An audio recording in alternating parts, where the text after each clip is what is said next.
महाप्रभु नित्यानंदेर बदले निजे हाथे अन्न तुले दिच्छे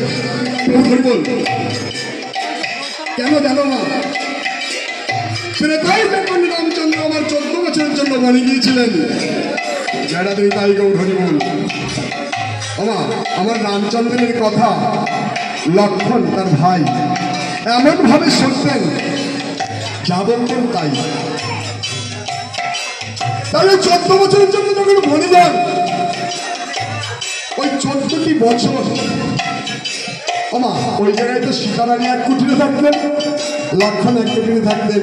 আমার রামচন্দ্র জীব এক কুটিরে থাকতেন আর যখন খাবার ছিল তখন আমার রামচন্দ্র জীব সবাইকে ভাগ বাটোয়ারা করে দিতেন যারা আমি তাই হরি বল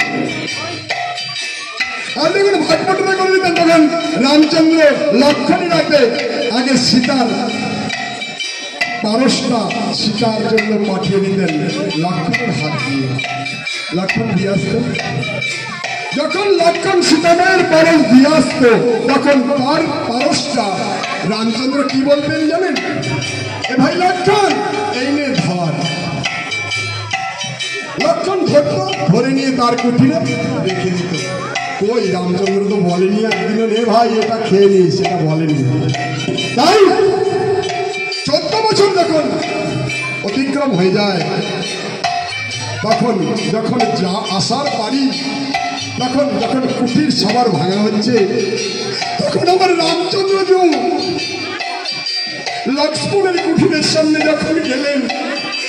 তখন দেখছেন লক্ষ্মণের ঘরে ওই 14 বছরের খাবার সাজানো আছে দেখে তখন রামচন্দ্র লক্ষ্মণকে জিজ্ঞাসা করলেন আরে ভাই এইগুলো কোথা থেকে আসলো তখন লক্ষ্মণ তার ভাই রামচন্দ্রজিকে উত্তর দিলেন ভাই দাদা রে তুই তো আমাকে বলেছিস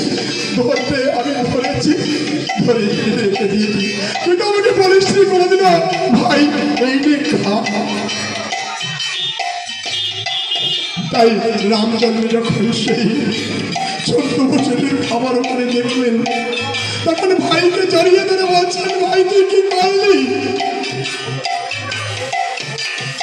সেই তারপরে যখন তারপরে আমার ভগবান শ্রীকৃষ্ণ আসলেন